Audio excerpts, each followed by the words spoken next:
How you doing, Steve? Good to see you. How are you, Sam? Good, good. Just what are your early impressions so far of this group? I know training camp next week and whatnot, but seeing guys here in the summer, what are your early impressions of what this group can be? I'm really excited. I just feel good about the energy in the building, the talent. We've added some good players. Our younger players are making big strides. Our older players are excited. Wiggs looks fantastic. Steph and Draymond are here and ready to roll, and there's a good vibe for sure. And I think what we're going to have to figure out is combinations. We've got a lot of good players, and I think you could make the argument we've got 12 or 13 guys that could all be in the rotation. So we got to figure out how to put those groups together, but I'm confident we'll be able to do so. Steve, Andrew was the first guy I was going to ask you about. I mean, you just brought up he looks fantastic. Mike was saying that he can almost sense his hunger. Where are you seeing that specifically from Andrew? Well, I mean, I've only seen him the last couple of days since he got back in town. But number one, he looks physically really fit. I think he also looks.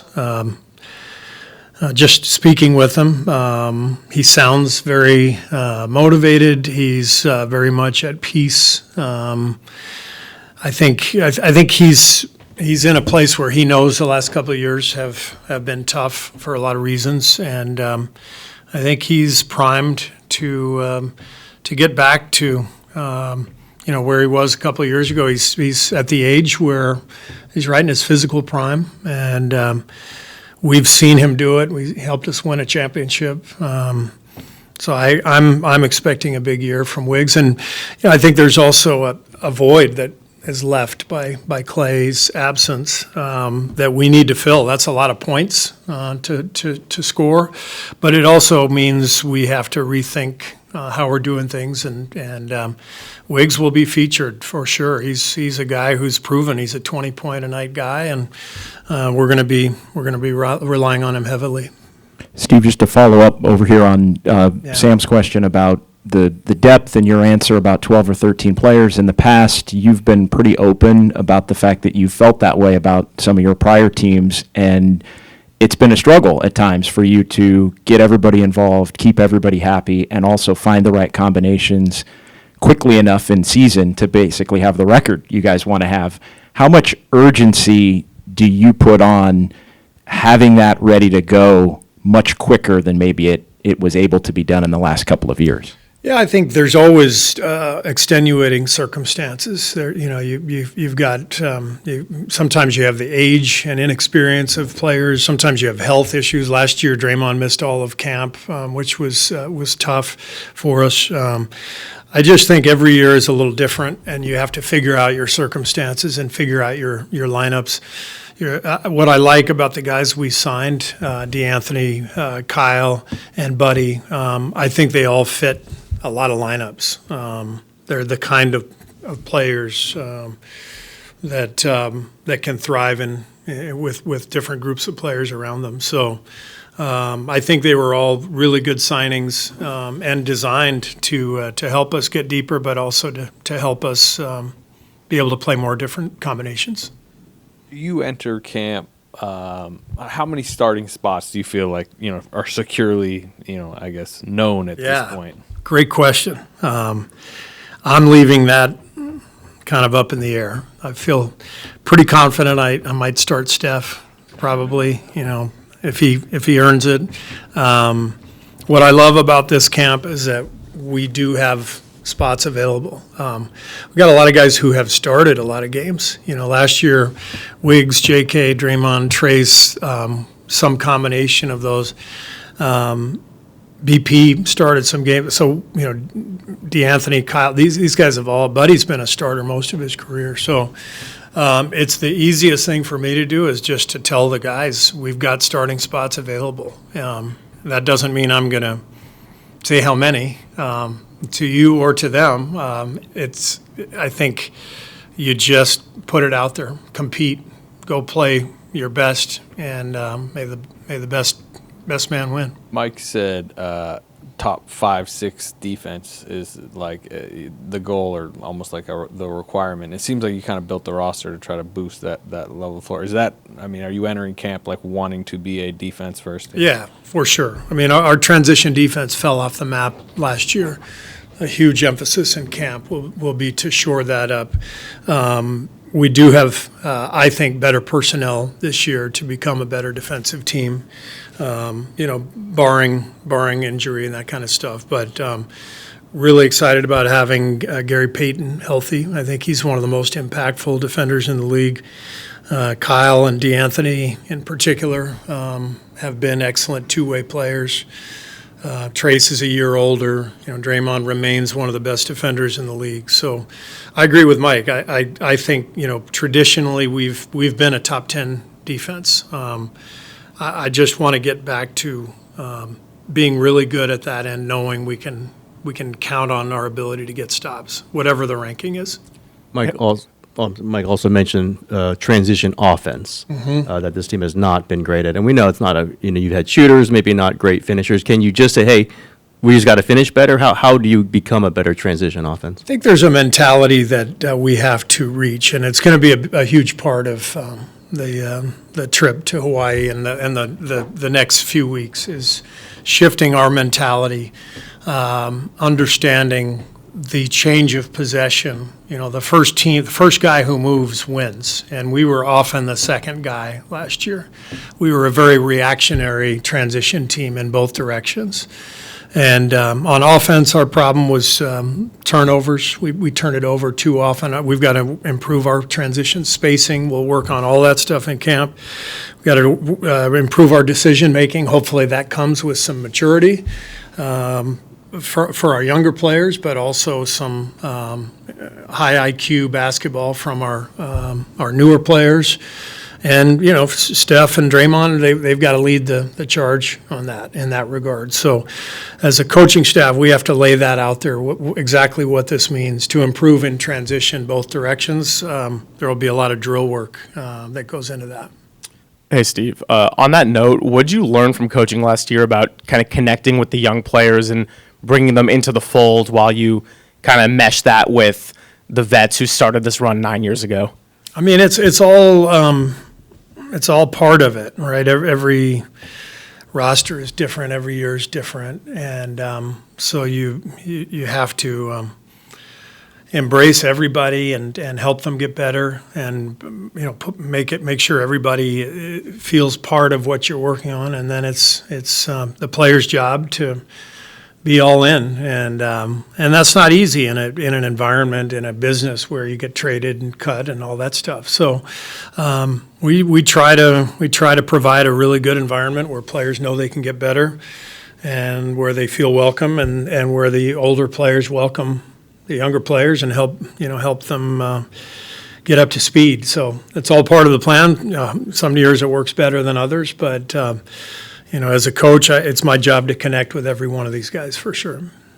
Steve, if all goes well, Andrew regains his form, you have reasonable health, what's a realistic expectation for this team? How good can this team be? It's a good question. It's a hard one to answer because, a year ago we won 46 games. We didn't make the playoffs. A year before we won 44. We made the conference semis. So win total, I'm not sure you can even guess what it's going to take. We do know the West is loaded. Memphis is going to be better. Houston's going to be better. San Antonio. I mean, you can go up and down the line. Oklahoma City is loaded. Denver still is, Denver. So, and there's you can go up and down the list of the teams in the West. Everyone's going to be really good. So I think we're going to be really good. I believe in this team, and I'm excited for our prospects. But we have to go play, and it would be a disservice to our team if I said I want to win X amount of games or I want to get this far. I mean, we just got to go out and be the best team we can be. Part two, you've got a lot of new faces, obviously, and it felt like at times last year you were playing different systems or different ways to kind of fit the personnel that you had on the floor. Mm-hmm. Is there any goal to get back to playing the style that you guys consistently played prior with some of the new pieces that I you think, brought in? what we never want to give up is our values as a team. We believe in ball movement. I mean, when you play the Warriors, the ball is going to move, and that's not going to change. But we also have to adapt to our personnel, So I think where I can do better is simplifying some of the actions that we run so that the players know exactly what they're doing and not have too many options for them. So finding that balance where we can maintain our identity but simplify things and make it a little cleaner, that's the challenge. Not to go on, but like that system of being a little more complex and options, I think was part of For sure. your success, right? Yeah. Do you feel like you can have the same success even in a simpler system? Well, it's, to compare the team now to the one from 6 years ago is not fair. That was one of the all-time great rosters. We were just loaded. And so we have to adapt. We have some very good players now, but we don't have an all-time great roster like we did. So it's up to us as a staff to figure out what that means. How can we get the most out of this group, and how can we best, pair the values that we have in terms of ball movement and pace with the personnel that we have. In terms of needing to find combinations and having 12, 13 guys who can play, that's kind of like, in a way, what you dealt with Team USA in some ways. Are there things that you learned or things that could be taken away from your experience in Paris that could be brought to this team? Oh, yeah. That's part of the experience with Team USA is you're around the best coaches, best players. So there's lots of little stuff, drills that we ran that I'll implement here, thoughts from players. But the competition is so different. It's 6 weeks you're together, versus 8 months in the NBA. So it's a very different endeavor. And so some things you can't take anything from, but learn from as far as learning from some of the best coaches and players out there. There's definitely a lot to take from that. Steve, we know the season that Draymond had last year. What's the communication been like with him this offseason, and where's your guys' level of trust with him? Yeah, I just talked to him just a few minutes ago before I came up here, and it's great to see him. I didn't see much of him. I saw him in Paris briefly, but we always give Draymond a lot of space in the summer, and he's excited for the season. I thought he had a good year last year when he was on the floor, but obviously we missed him during the suspension, and so we've got to do everything we can to help Draymond have another good year, but make sure this team is on the right path for all 82 games. You mentioned Hawaii. I know this has kind of been in the works for a while. You didn't say specifically Hawaii for this specific roster, but are there different things you can do when the camp's when it's so out there? You have the beach, we have whatever. Can this be a different kind of training camp?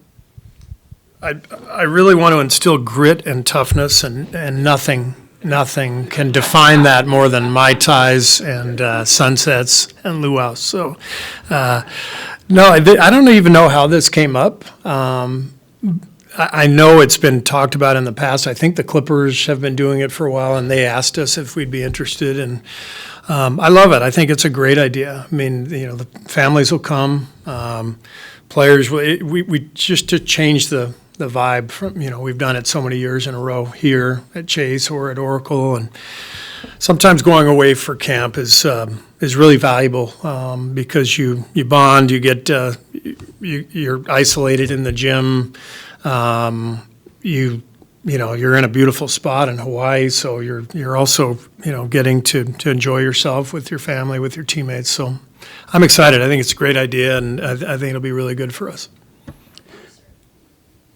Will I surf? Probably not, but I'd like to.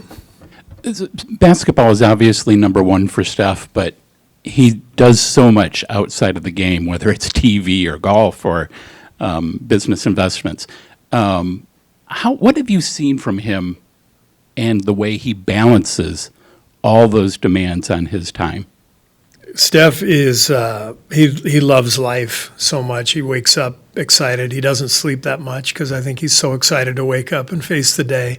And you'll notice that all of his endeavors are very creative and thoughtful, and they're right up his alley. Helping start the golf program at Howard. I don't know if there's anybody who's done something more personally connected in terms of a project than that would be for Steph, because it includes everything that he believes in, that not only the game, but the connection socially, the economic advantages that you have if you can play golf. I mean, he understands all this stuff, and then he puts it together, and then he makes it happen. It's incredible to watch. And, he does a million things because he genuinely cares, and he's connected, and he loves doing them. It's our job every March to tell him, all right, now you got to stop, and it's literally the same time every year where we're like, all right, no more photo shoots, no more, you got to give yourself some rest and some sleep. And he laughs and he agrees. And so he doesn't plan anything from like March on. And so he's found a way to make it work, obviously. And he's impacted so many people's lives, both on and off the court. It's pretty remarkable to watch. All right, we've got a couple of Hawaiian media folks on here since we're going there for training camp. Kyle, go ahead if you got a question. Okay, Coach. Can you hear me? Yes. Yep. Okay, thank you. Okay. Well, first of all, you lost Chris and Clay. Do you feel like, in the eyes of others, going into this season, that a lot of people will be underestimating your team? Yeah, I do think that we've been forgotten about a little bit. And, it makes sense where we are. I mean, we didn't make the playoffs last year. That's how it works.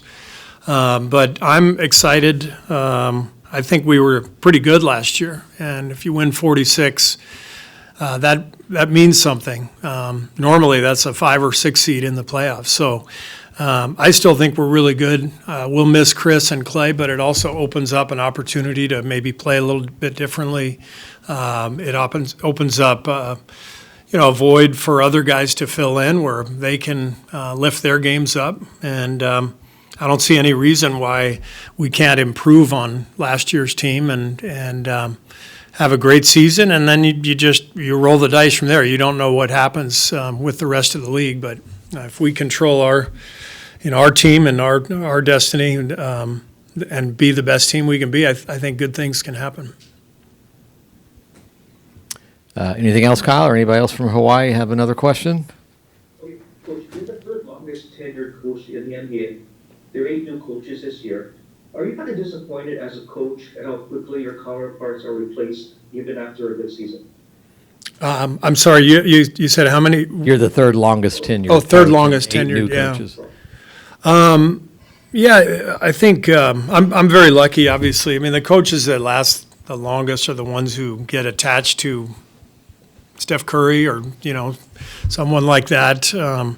It's very rare in this business to stay longer than a few years. It's kind of what we all sign up for. I tell our players all the time that, they can get traded and cut and injured and all that stuff. And some of that applies to coaches too. We're in big business. There's big money involved.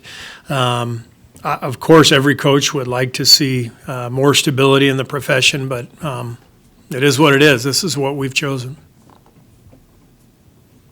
Anything else from Hawaii? Yeah, Coach. I was wondering, when was the last time you were in Hawaii? And are you going to make this a business-only kind of a trip? I think that was kind of asked, and you're kind of answering that, but I wanted to know when the last time you were here.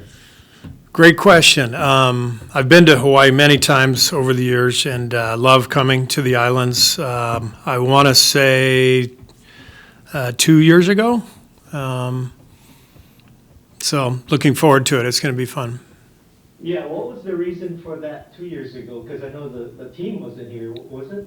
No. My family and I have frequently come to Hawaii for vacation. Thank you.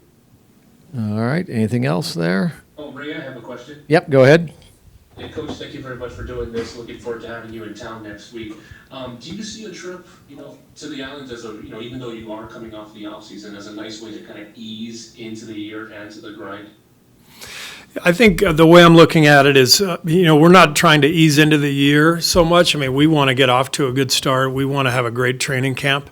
So the way I'm looking at it is more, we are doing something different. We're shaking up our routine.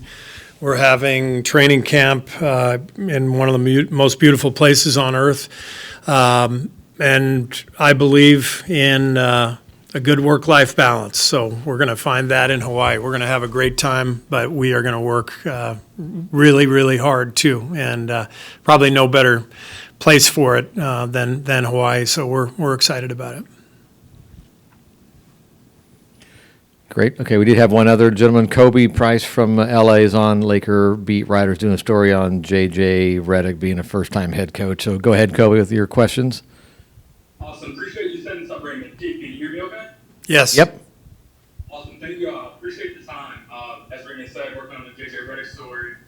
Obviously, first year head coach without prior collegiate or professional coaching experience. You were in a similar position about a decade ago. What did you learn, or I guess what are the biggest lessons you took away from that first season? And what advice would you give to someone in that position like JJ? Well, I think what I learned was you don't have nearly as much time as you need.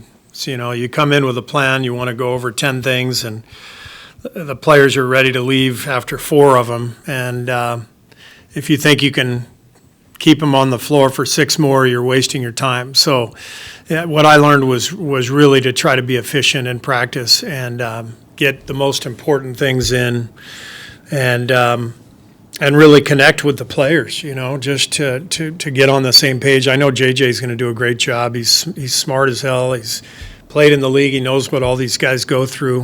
He's very, close with his own playing career. It's only been a couple of years, so he'll do a great job of connecting with the group, and he'll find his way in terms of planning practices and being efficient with them and all that. But he's got a lot of great qualities that a good coach needs. Similar to you, I know you emphasize having experience on your staff with your assistants. He also did the same, especially hiring Nick McMillan, Scott Brooks. How did that benefit you? I know there are probably more ways than you can describe, in a minute or so, but how did you feel like that benefited you the most? Especially, your first year, your first training camp, your first couple of months. Well, he can lean on those guys just like I leaned on Ron Adams and Alvin Gentry for all the little details. As a player, you just show up to practice. You do whatever the coaches say. It's a lot different when you become the coach and it's your job to plan it out. But Nate and Scott have been doing this forever. They'll help JJ with, kind of the rhythm of it all and the routine of practice. And that's the idea. You surround yourself with really smart people and learn from them and grow together. And it sounds to me like they've got a pretty good setup there. And the last one for me, you guys also shared the broadcast experience before becoming the coach. Obviously, I know you were executive in Phoenix as well before going to coaching. But is there anything you did or you can take away from the broadcasting experience and apply it to coaching, even though obviously they're separate jobs? Well, the benefit of the broadcasting gig is that you're around all the different teams and coaches all the time, so you're seeing different styles. You're picking the brains of the coaches. I know I brought a lot of ideas that I learned from other coaches who I met through broadcasting games. So JJ is, as I said, he's a really smart guy. He's a sponge. He's been around the game at a lot of different levels, and the broadcasting level I think it's a big help. You really get a good glimpse into a lot of different teams and the way they go about their business. Really appreciate the time. All right, thank you. Terrific. All right, thanks, everybody. Thanks. Appreciate that. Can I ask one question for your coach? Yeah. This is ABC7. Not really a basketball question, but as I'm sure you heard, the A's are leaving Oakland to tonight's the last game. Any thoughts on that? Well, I'll miss having the A's here in the Bay. We got an amazing history here. I remember as a kid growing up in LA watching the A's and the Dodgers in the World Series in 1974. So there's so much history here, and sad to see the A's go, and sad for the fans.